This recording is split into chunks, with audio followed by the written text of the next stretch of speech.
why do I do this? Like, what is my why when it gets really hard? And I'm like, I don't want to do this anymore. I don't care. Welcome to Hello Grow, the #1 growth podcast in the world. Today we have Chris Johnson. I'm going to do Chris's intro today. Chris graduated from the University of Utah and then got also an MBA from BYU. Had some entrepreneurial experience and worked in multiple companies as account manager, then account executive, VP of sales, and today works at Adobe as an account executive. Yep. Chris, so good to have you, man. Thank you. Good to be here, guys. Thanks. I appreciate it. You're our first enterprise sales rep, and the numbers, you have more zeros connected to the deals you close than any other person that we've had on this That is podcast. so true. You know what? I think you're going to find out as we talk. I'm more like Gil Gunderson on The Simpsons than anything impressive. So just prepare to be disappointed. But I'm glad to be chatting with you guys. Thanks for the time. Well, thanks, Chris. To start things off, I have a question for you. So you had some entrepreneurial experience early on in your career, and then you switched to enterprise tech sales. Yeah. Tell us about that experience as an entrepreneur and then that transition to tech sales. Yeah. You come out of, I did that both right out of undergrad. I started something up and then I did the same out of business school. And a lot of it was just, I didn't know what to do. I think college is a terrible way to prepare for the real world. It's like you go to class for like 3 hours or 5 hours in the morning and then you've got the rest of the day free. Or you don't go in the morning, you go in the afternoon, but it's totally, at your leisure. It's not being in the same place for 8, 10, 12 hours a day. It's, it's fun. Like I love college. Like college is one of the funnest things I've ever done. But it's not at all like work, like a, career. And so I came out of both, my undergrad and my master's, and the idea of being in an office, kind of essentially, I joked with another friend of mine, a guy you'd know, Kevin Brower, about, it's like, oh man, you just in the back of my mind, this idea that you show up in the morning and they like chain you to your desk and then they come around at 5 p.m. and they let you go. And I was like, man, it feels like prison. So that was my impression. And I actually did, when I was in my MBA, I did an internship, a summer internship for Kellogg. I did brand management for them. I worked on Cheez-Its, and it was cool. Like Cheez-Its they taste delicious. And, my wife would ask me, what do you do all day? I'm like, watch commercials and then decide which ones we're going to put on the air. And that was partially true. And it was like relatively fun work, and I hated it. I could not stand it. It was miserable. And, I was like checking my watch every 15 minutes, like, when can I go home? When can I stop doing this? So it was a little bit out of fear of,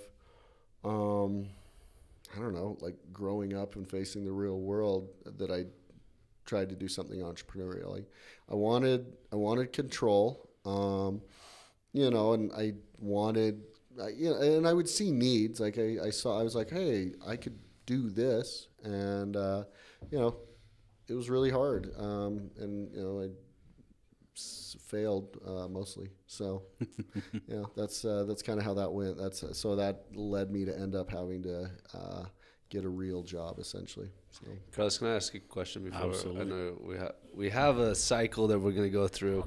We're going to talk about you, then we're going to talk about enterprise sales and how business leaders can boost their company through going from SMB to enterprise if they're making that transition. Okay.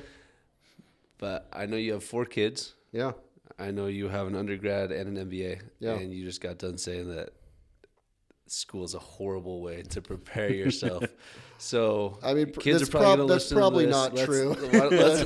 No, I'm curious. I didn't graduate. I dropped out, started a company, and so let's talk about that.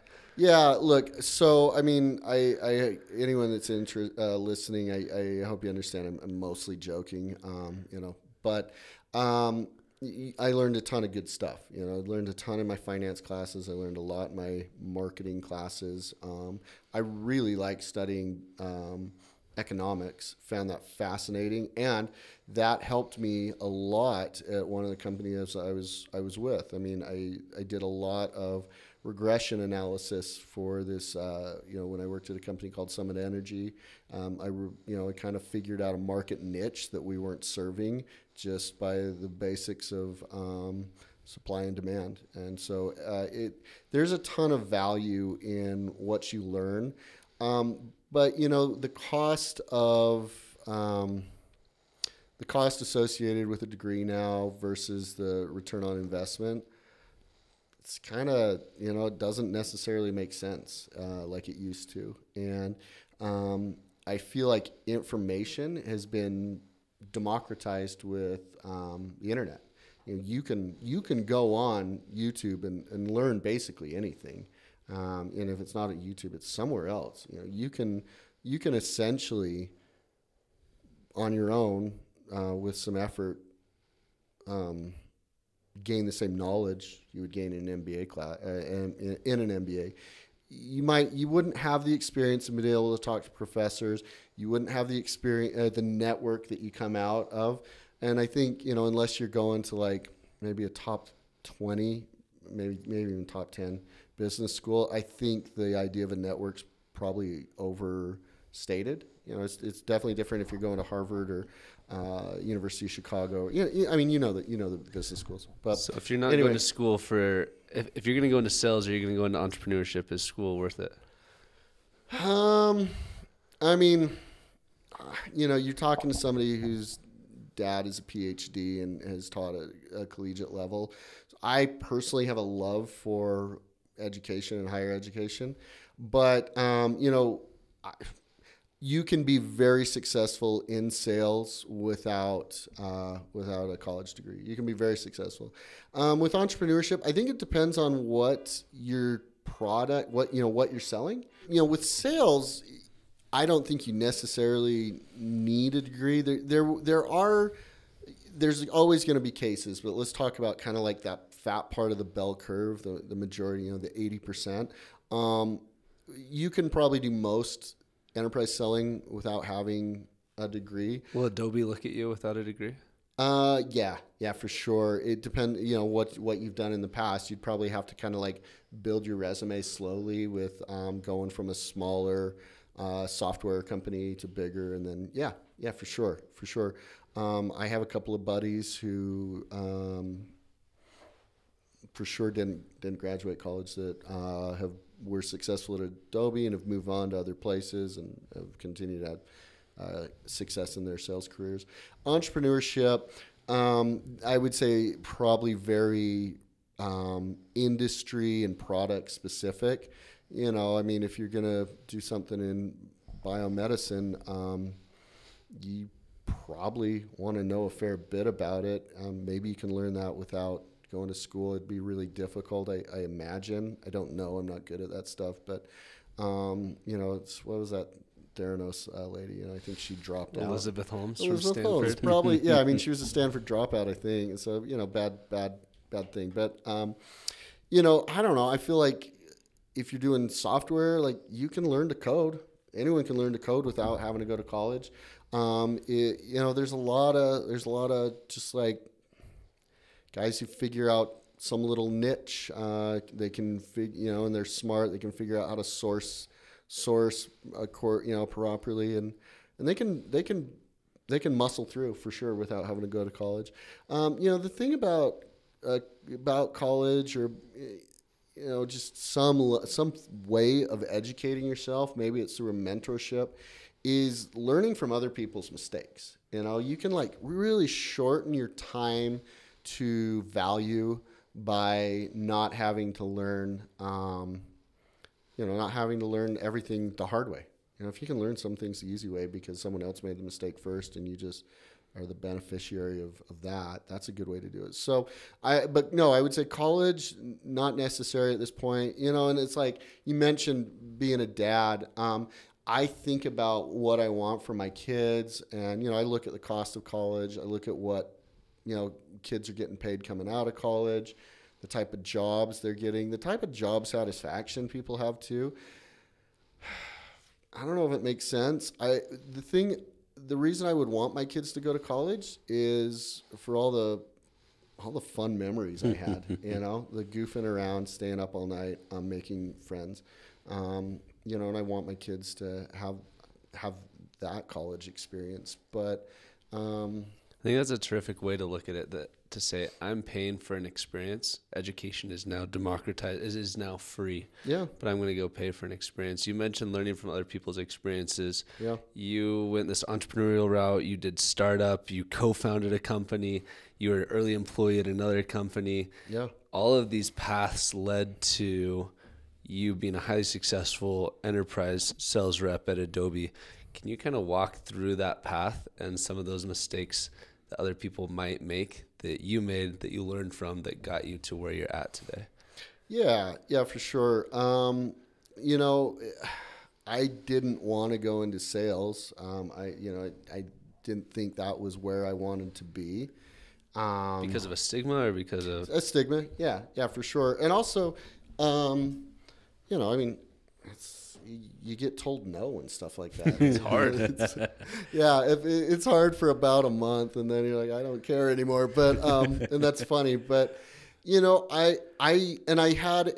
was a stigma, and I had a misunderstanding of what sales actually is.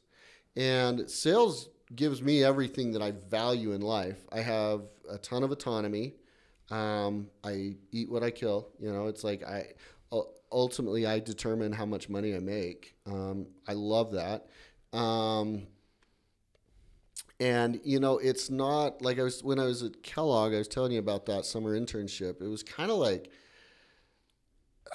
it just felt very monotonous, and like I was just doing the next thing. It was like a project was put on my desk. I did the project. I pushed it to the next person, and it didn't inspire me. And then, but sales is really fun. Like you feel like you are on the hunt for big game, and every stage of it is fun. It's like the initial, like, okay, hey, look, we just had this conversation. I think this is a real deal. And then you flush it out, you run into the difficulty, and then you get to, you take it down, you get to signatures. It's like, it's euphoric. And, but then also, I don't answer to my boss or anybody for how I spend my time. I answer for how much money I bring in the door. And if that means I work essentially banker's hours, and the best way for me to bring in that money is to work from 8 a.m. to 5 p.m. That's great. Wonderful. If it works better for me to kind of work, there's a story. It turned out to not be true, I learned, but it was kind of like someone told me once in college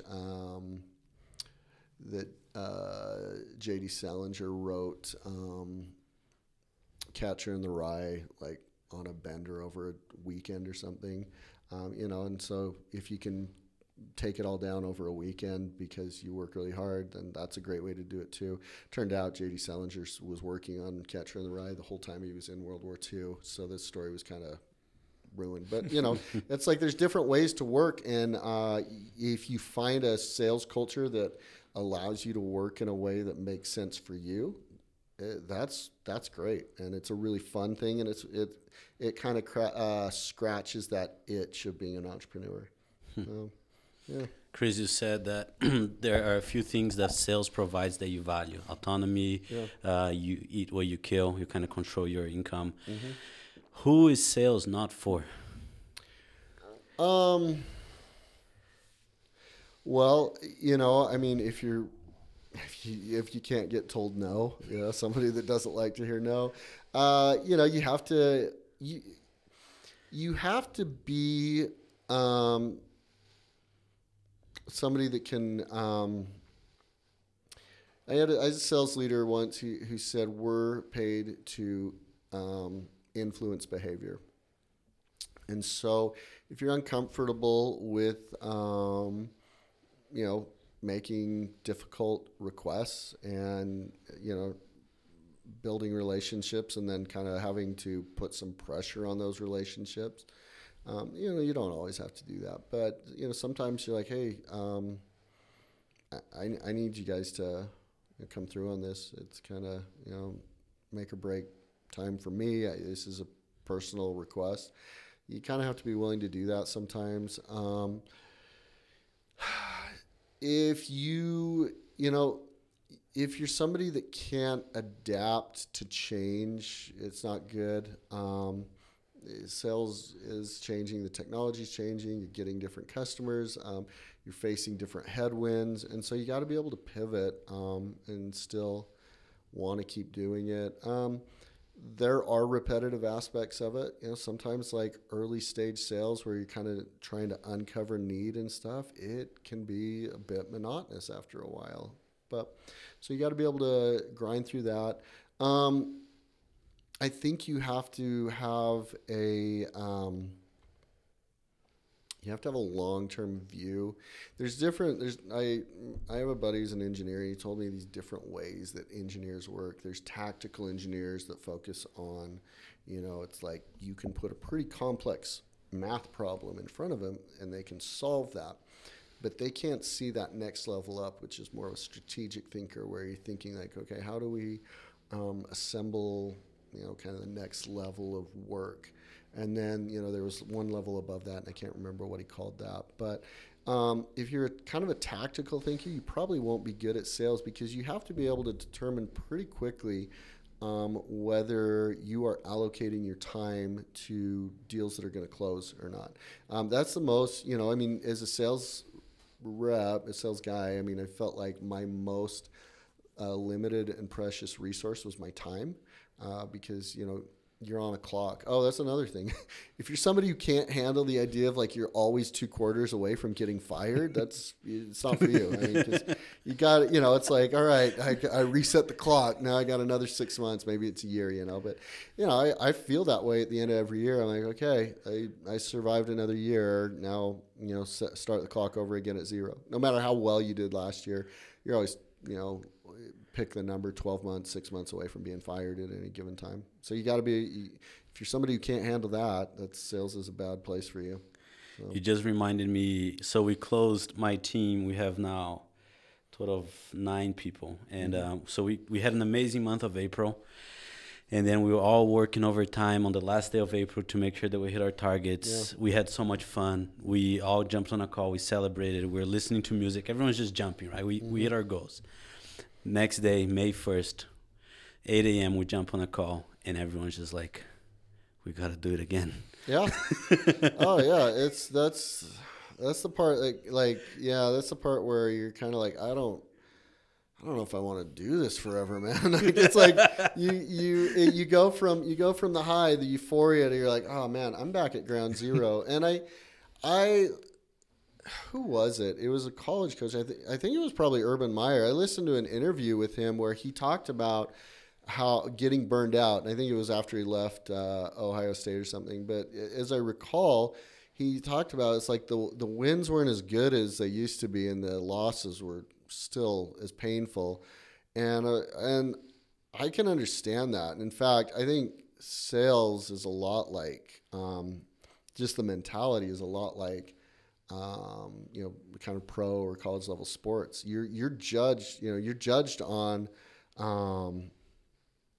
wins and losses. There's no. It's like you can't fudge that. Like there's the numbers are real, and you either hit it or you don't. And there's all kinds of reasons in both in sports and in sales where things out of your control. The ref made a bad call, or your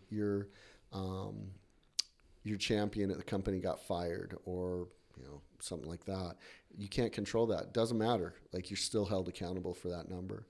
And so I think as I've been in sales longer, I hear coaches talk and I hear sports metaphors, and I'm like, yeah, I get that. Like, I totally understand. And you see coaches get fired all the time, and you're like, yep, that's a life I understand. Everyone that's been in that seat, Chris, has been highly successful at what they do, and everyone that's been in that seat is loved what they've done. Yeah. And it's interesting that you just said, like, sales gives me everything that I want. And you used the word euphoric. Yeah. And I don't know, like, that's one of my biggest takeaways I didn't know I would get from the podcast is truly do need to find what you love. Because when it gets hard, when it gets tough, you're not going to stick with it through those tough times. Yeah. And that doesn't mean you love doing your job. Like, there's hard times all the time, right? Like, if you are hunting, literally hunting, your toes are getting cold, you run out of ammo, like all of those things, you get lost, your horse dies, all of that stuff sucks. But you have to be in love with the hunt, or you have to be in love with the grind to do what's necessary to push through the finish line. Yeah, I've thought about that recently. It's an interesting, I hear people say that, like, do what you love. Like, totally honestly, I don't know if I love software. Like, it's great. Like, the stuff we have is cool. It's really cool software. It's fun. It's a fun job. Do I feel like, and I'm kind of putting words in your mouth. You didn't say this, but, do I feel like my purpose and the reason I'm on the earth is to sell software? No. And, sometimes I'm like, it's just a job, man. I could, I joke with a couple of buddies of mine that are super successful too. And we always joke, his escape plan. We always have our escape plan, how we get out of the rat race. And he's gonna go open like a coffee shop in Costa Rica and live on the beach. And I'm like, I don't know what mine is, but we're really good at it and we like it, but it's not purpose. And I was like, what is my purpose? Like, why do I do this? Like, what is my why when it's really hard? And I'm like, I don't want to do this anymore. I don't care if this customer buys our software or our biggest competitor's software, because there's a fair amount of parity. And I'm competitive. I like to win. Like, I love beating our biggest competitor and everything that we do. I love it, and I remember all the deals that I win against Salesforce. But Sales who? Yeah, yeah, exactly. I'm sure you guys don't use them for CRM, but HubSpot, baby. Oh, nice. Yeah, there you go. But I was like, well, is that my why? And if it is, it's kind of shallow. And I realized my why is like I'm not a software sales guy. Like, at my core, I am a provider for my family, and that's my why. Is like, so my wife doesn't have to work. My kids live in a good neighborhood that we love living in. They can do the sports or the trips or do the stuff that they want to do. And that's the thing where that's the one that really gets me through the grind. When I'm like, this does suck. Your analogy would be like, my toes are cold. I'm out hunting. Like, I don't want to do this. Like, if it was just me, if I was just a single guy and I could live on, way less than $100K a year, I bet I could. I don't think I'd do this. Like, I would do something that gave me, was like, I could just turn my brain off and just like do whatever, goof around all the time, spend 40 hours a week goofing off and like 15 hours working. Like, that's me. Like, I needed the stability of being married and having kids to have the focus and like that ability to dig down deep when you didn't want to do it. And sometimes you're like, this is I don't want to do another demo. These things are super repetitive. Like, I've done this 100 times. Like that, thinking about winning the deal to be able to take the family on a Disneyland trip or whatever. That's where I'm like, okay, like, suck it up, man. Like, let's dig deep, figure out how we distinguish ourselves from everybody else that's trying to sell to them too, and attach our value to a significant pain point that the customer articulated. And I heard them articulate, and I can tie this all in and actually solve a problem as opposed to show like, oh, this button is in this place now, and that's really cool because now it's faster, So your purpose is provide for your family. Yeah. There are parts of your job that you love. Yeah. But the job is a means to an end for I mean, those look, things. it's a job at the end of the day. Like, it's like, do what you love. Like, well, if I loved it, I'd do it even if I didn't get paid. Would I sell software if I wasn't getting paid? Hell no. Like, I would never go back. But it pays really well, and that's why I do it. Okay. Like, I love skiing. I love mountain biking. Guess what? I don't even, not even that I do that free. I pay a lot of money to do those things, like a lot of money. And that's what I love. I love my family. I pay, they're expensive. They're super expensive. Yeah. But yeah, I mean, but there's things about it I do love. Like, there's so much, I get a lot of happiness every day from it. The people I work with, from, like I said, like the taking down big deals is really fun. I mean, it is like a drug. Like when you get a big deal signed, it's great. But yeah, you get it. You know that feeling. But yeah, I mean, if I wasn't getting paid for it, I would walk away in a second. So can we talk a little bit in transitioning into going from an SMB size company to introducing enterprise? How do you go about that process? When is a company ready to start selling enterprises?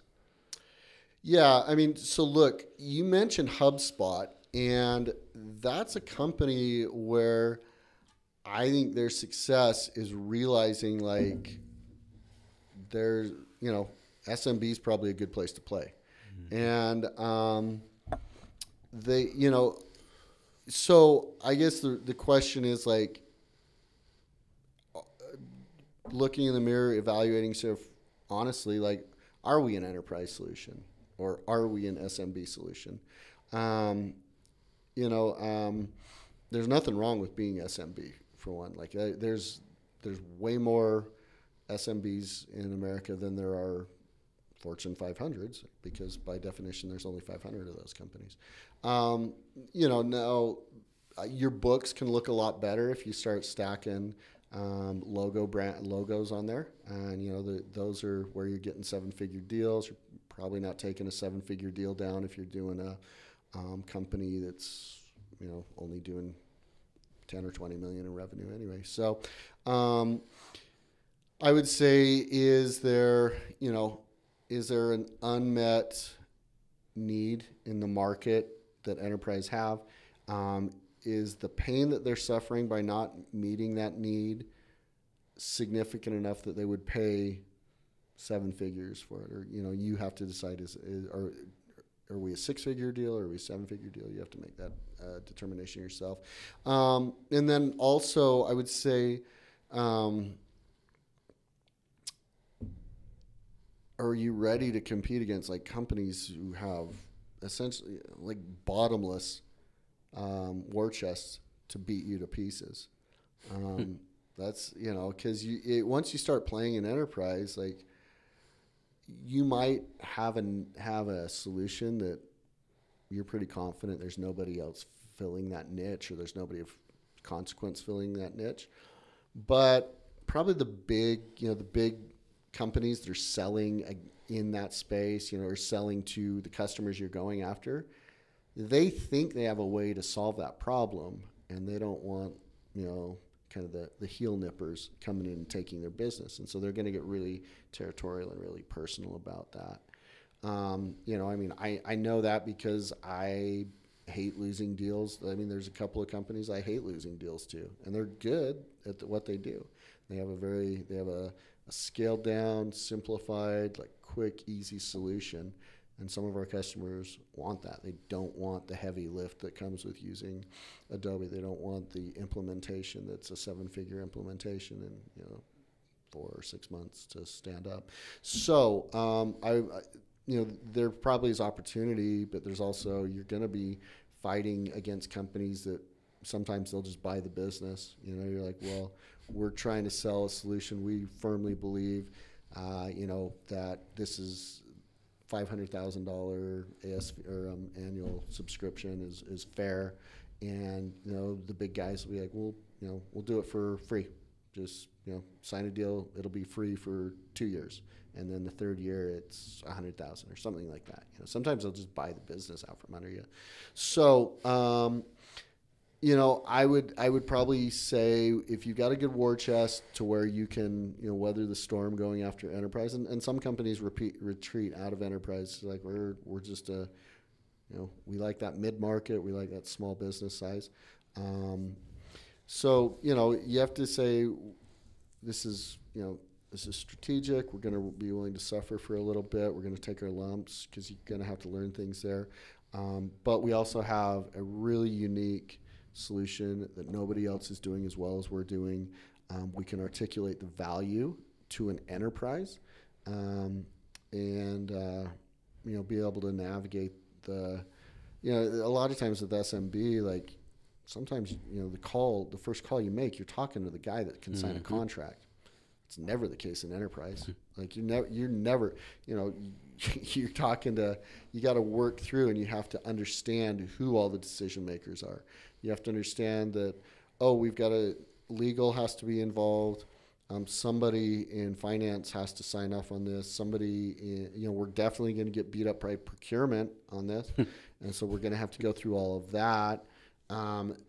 Legal might have really onerous terms that they want you to sign. And, when it's, an Adobe is selling versus another company that's really big, it's easy. I can, like people tell me like, oh, well, you've got to sign our MSA. I can essentially say, no, pound sand, like we're using our MSA. And if you don't like it, leave.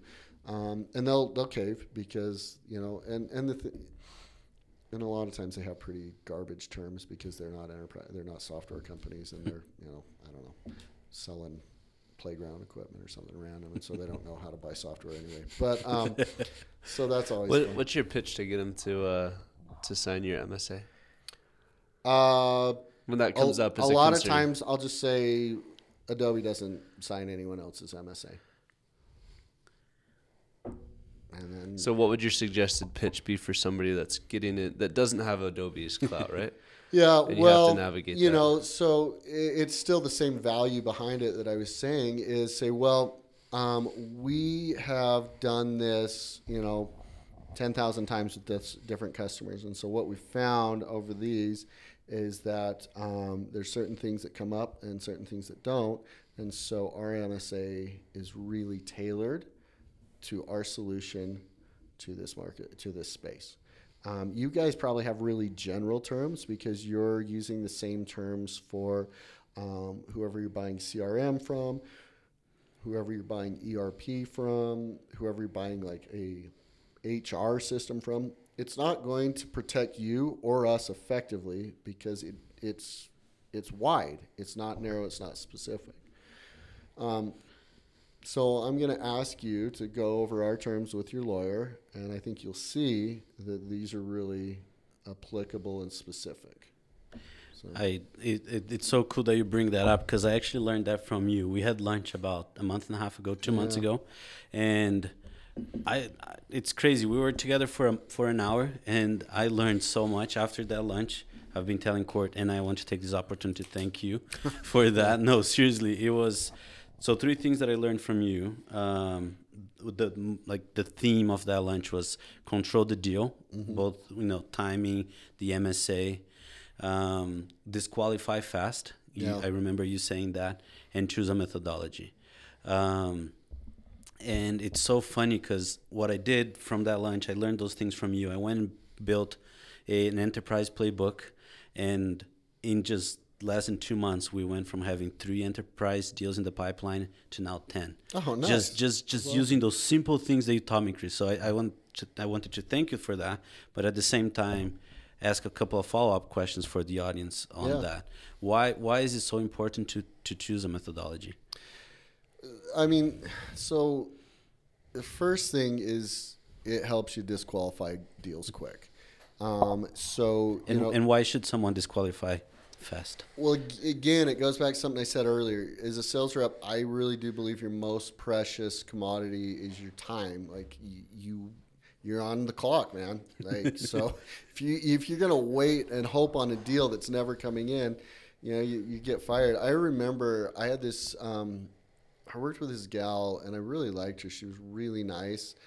She just wasn't closing deals. And every quarter, we'd have a QBR. And, again, this is Adobe. So we'd fly somewhere nice, and we'd be in a nice hotel. We'd have, nice dinners. And every quarter, she would talk about the same customer that was really, really going to buy this quarter. And then they never did. And I was like, you're going to get fired because you think there's a deal here, and there's not. Ultimately, she did. She got moved on.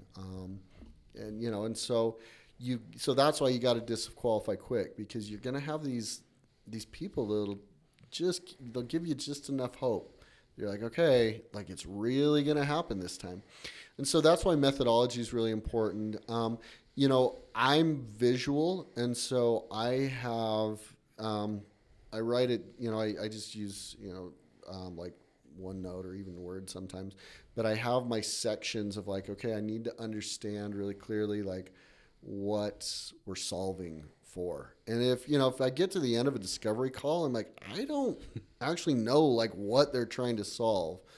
I'm like, okay, I need to follow, and I'll just send a follow-up email, and I'll just say, what are we solving here for? Because sometimes you'll get people who they don't know how to articulate it. And if they can't articulate it to you, how are they going to articulate it to whoever needs to approve that? And also, they're probably not the real buyer if they can't articulate the real pain. And so sometimes they have pain that is legit, but you can't solve for. That's the other thing. It's you got to say okay, they have a business issue or a pain point that either one is costing them money, or two, if they solve it, they'll make money. And you have to be able to attach a dollar value to that. And then you've got to be able to say our software or our solution does that. That's absolutely where we play. So, just those things like methodology, hey, am I talking to the right person? Is there other people I need to talk to? And then also methodology helps you control the deal, because then you can figure out your methodology should include some way of building a timeline around recognizing value from a purchase of your software. So it's all those things of right time, right people, right solution, right fit. Solution fit, same thing. But that's, I think that's why you need a methodology. And then the other thing about a methodology, if you do the same thing every time, if you're failing at the same point, you can figure out where this is broken. If it's just throwing spaghetti at the wall and you're doing it different every time and you're failing, you can't find out why you're failing. You kind of have to be scientific about it. So that's why methodology. And then other thing, and this is about going from a small business to an enterprise business, you have to all speak the same language. So, it's like time's limited. So when you as the head of sales, when you say to me, do we understand the business issue? I have to know what you mean when you say business issue. It has to mean the same thing to you as it means to me. And, I have to be able to answer that. Or I have to say well, I don't know it yet, but I need to, that's what I'm going to find out next. And so, it's common language. It's ability to find out where you're falling down and improve on that. And then it's, protecting your time, protecting your precious resources. So. Does that make sense? That makes a lot of sense. Cool. I want to ask you what is your do you have a favorite methodology, or what do you guys? Yeah. Can you say what you use at Adobe? Yeah, for sure. I mean, so we just kind of pivoted to a new one. It's basically the same thing. But I took the same class from the same guy, like twice at Adobe, and one time when I was at Bloomreach. It was like, it's called value selling, and I did it with a guy named, I think it was Rick McCanish, I think is his last name. He was awesome. I loved it. And so it's like we're kind of trying to do something new at Adobe. But it's essentially the same thing. But I liked it. I would recommend it. Rick was an awesome guy, good dude, like great teacher. So if anyone's like starting up a sales team, I would absolutely hire him, recommend him. So there Awesome. you go. Free plug, Rick. So. I love that because it's so funny. 3 months ago, when I was trying to close an enterprise deal or just any deal, I would hope that I would say something to the customer that would catch their attention, and then I would just wait to hear back from them and be following up, right? Yeah. Now we went with a methodology called MEDIC, and there's 6 things that I need to come out of that meeting with those answers. Yeah. So I'm like asking questions. I have a set of questions that I go through, and I just, as you said, I just feel in control. I want to go back to something that you also said about distinguishing yourself. And I think you're talking about Adobe at the time.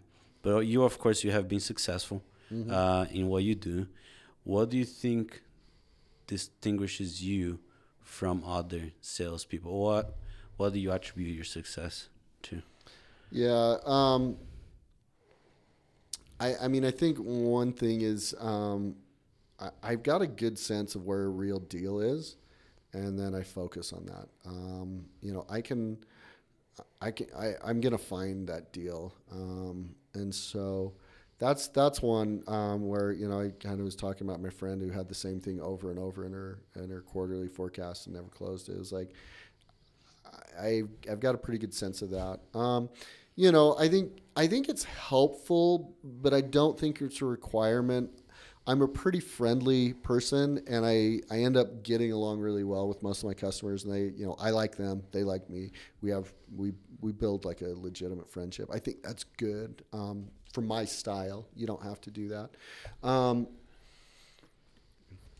but that's been helpful. And then the last thing is my wife, my kids, even we have kind of expensive taste. Like I like nice things. I like getting a big paycheck. So, it's like you're like, oh man, it's like my bike's getting a little old. I probably need a new mountain bike. So that's fun to do. And legitimately, I really do like taking the family on like a fun trip every year, every other year. And so, being like, okay, like, this deal will pay for that trip. That's I do that sometimes as I think about like how am I gonna fund the lifestyle.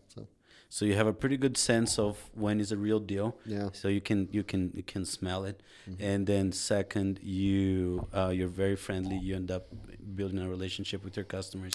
I don't know if I'd say I'm very friendly, but I'm friendly enough. Like people, I like people and they like me generally.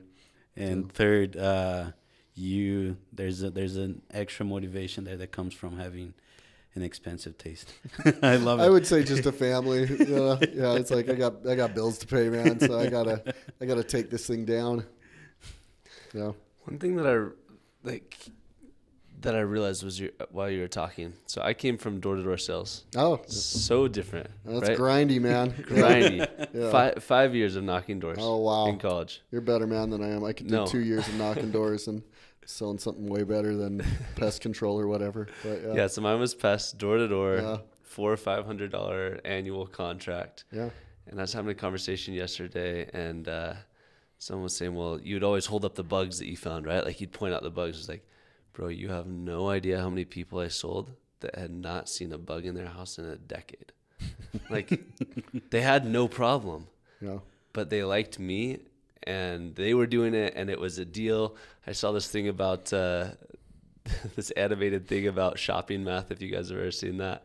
And the spouse talks about Groupons, and the husband says, "Well, what's a Groupon?" She said, "It's a deal for something that is absolutely ridiculous that you never buy, but the discount is so significant that you end up buying it anyways." Yeah.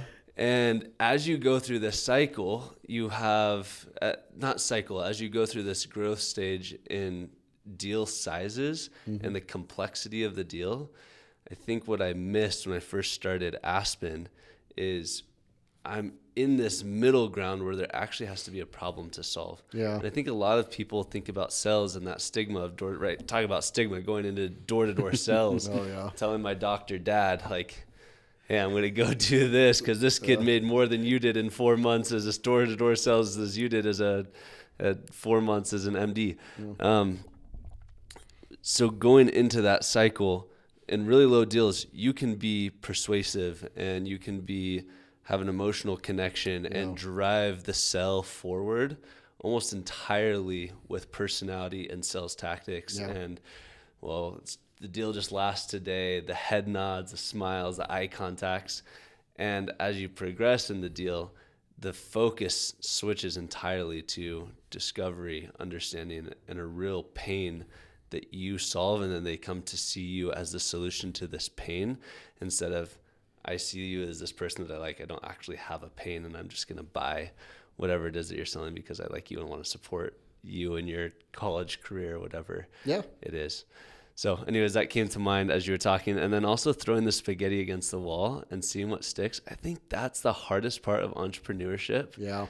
Because you can't continue to do the same thing over and over and over in entrepreneurship, because you're firing a bullet here and a bullet there and a bullet there, and in all these different directions. Like, at least with even Aspen, we're big enough to know this customer has this problem. So if you go after it, you may have to tweak how you're going after it, but we know we're solving this person's problem. We have a good idea of who that ICP is.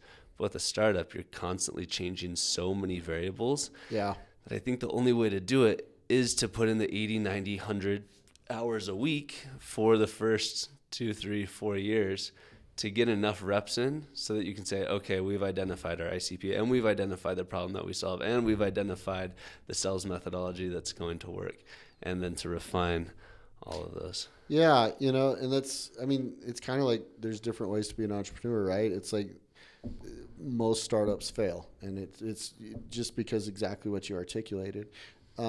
Startups that have a high success rate, they're the ones that are started by guys in like their 40s and 50s who are in an industry, know the industry really well, know a specific thing that they can do. They identify something and then they go out and they take that down. That's a really good way to be a successful entrepreneur.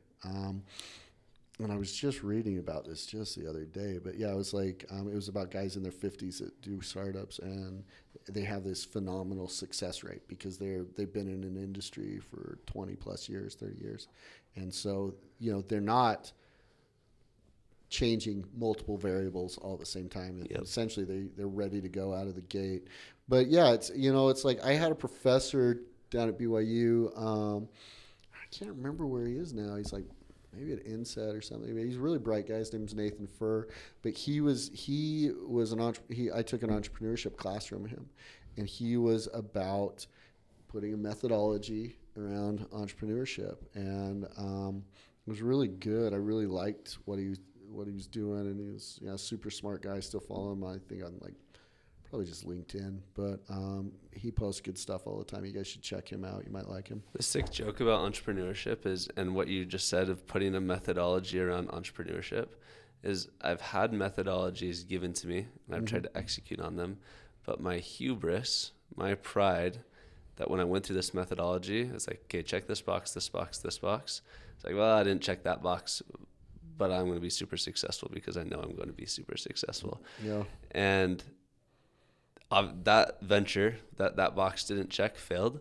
But the other venture that I started also didn't check every single box, but succeeded because of that mentality that, I'm just going to figure it out.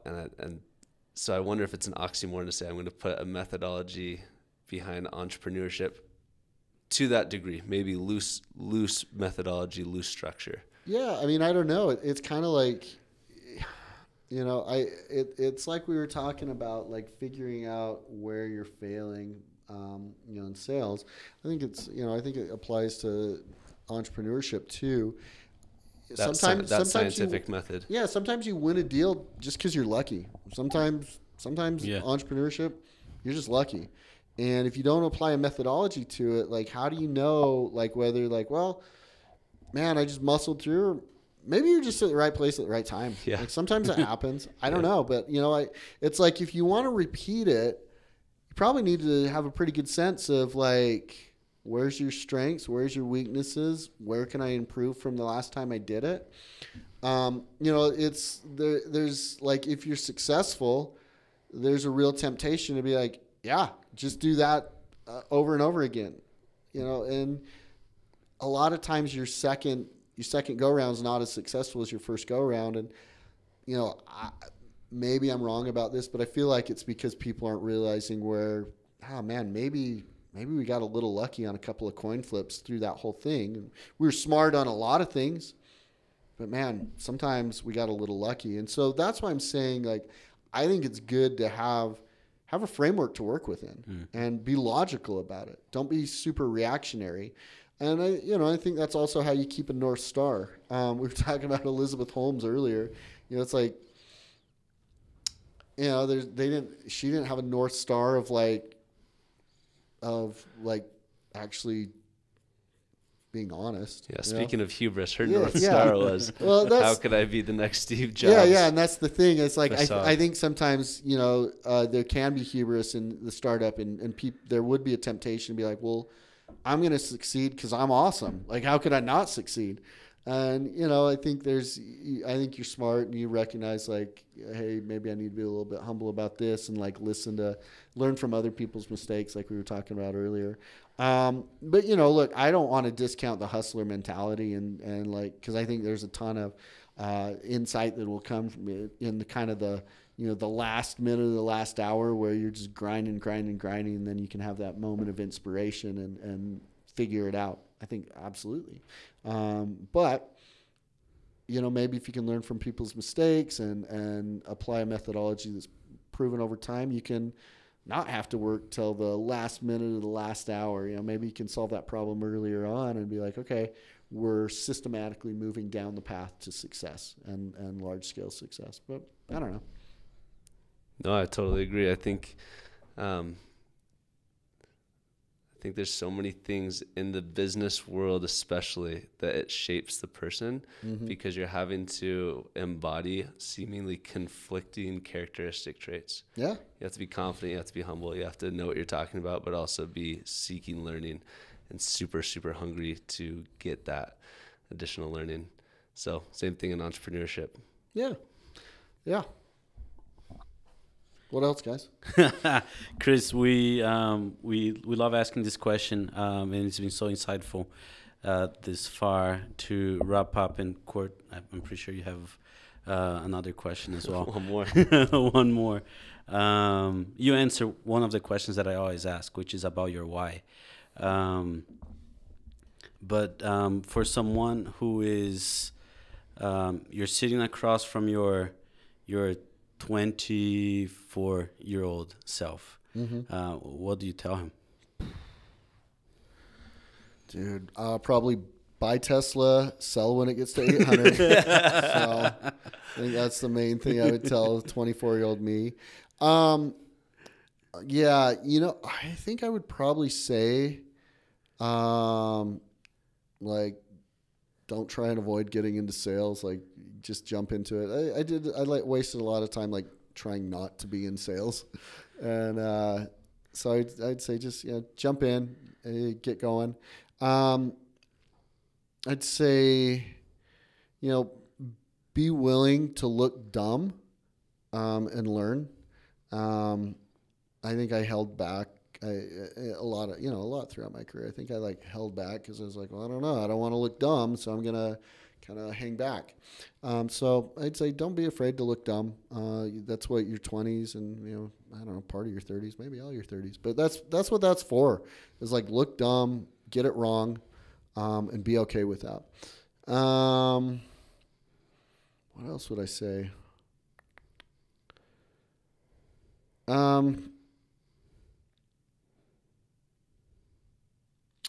That might be it. I've had a great life since my 20s, so I don't, it's like I don't want to change that much. It's been a good run. But yeah, I think the idea of just, jumping in and being willing to look foolish and be okay with that. So. That's such great advice. Every time I usually go to conferences every other month, maybe 2 times every quarter. And every time I go to a conference, it's those 2 days, it's almost like I'm going to take my dumb pill. Because you expose yourself in so many ways. It's like you got to talk to everybody. You're going to look stupid. You're going to ask the wrong questions. And people are going to ignore you. People are not going to talk to you. But for those 2 days, I always come home exhausted. But whenever I come home from conferences, I come with so many potential deals that I can work on. But it is so uncomfortable but extremely rewarding to look them. So that is absolutely great advice. And I think the way you said it's probably even better. Like, be willing to be uncomfortable. That's exactly like just. And I know those conferences. Like how in the world did we decide conferences is the best way to do this? Like, it's so awkward. But I think that's why there's so much alcohol at those things, man. Like, people this is not natural. So. That is so Most true. deals are closed from 10 p.m. to 1 in the morning at the bar. That is true. That is true. Yeah. Okay, my last question for you is, what characteristic trait or mindset, single one, do you most attribute your success to?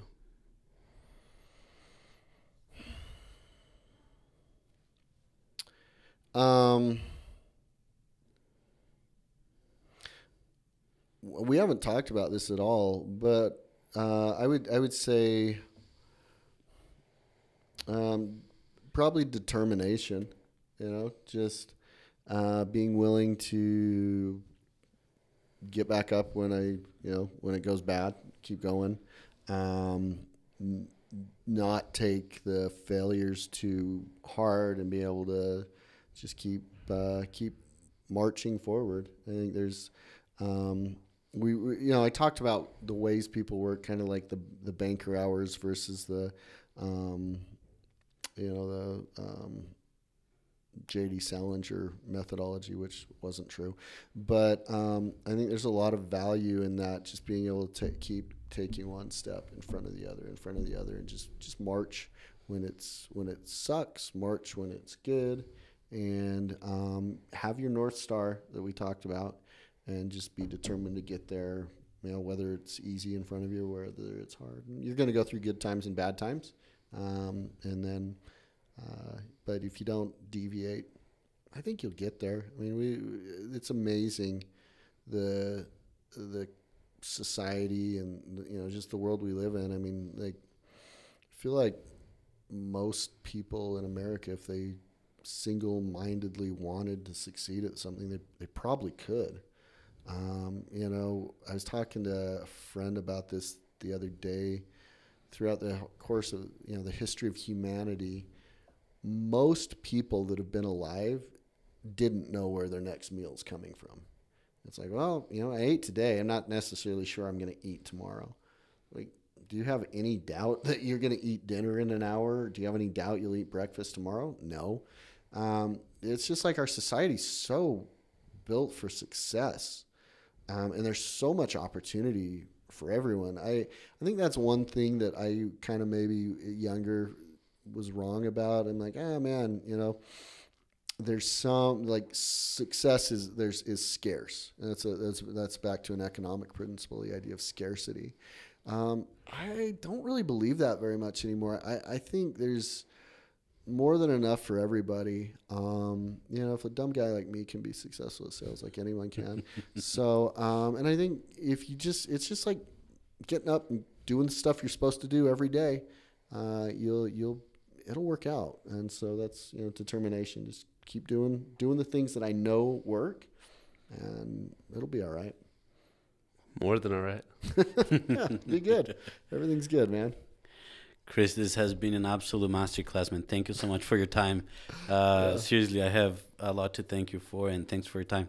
Yeah, this was fun. Thank you, guys. I enjoyed our conversation. It was fun chat. So, thanks. Thank you. Appreciate it, Chris. You've been watching Hello Grow, the world's #1 growth podcast. I'm Cortland Brady. I'm Carlos Souza. If you've watched this video so far, it means that you like the content that we're putting out and the people we're interviewing.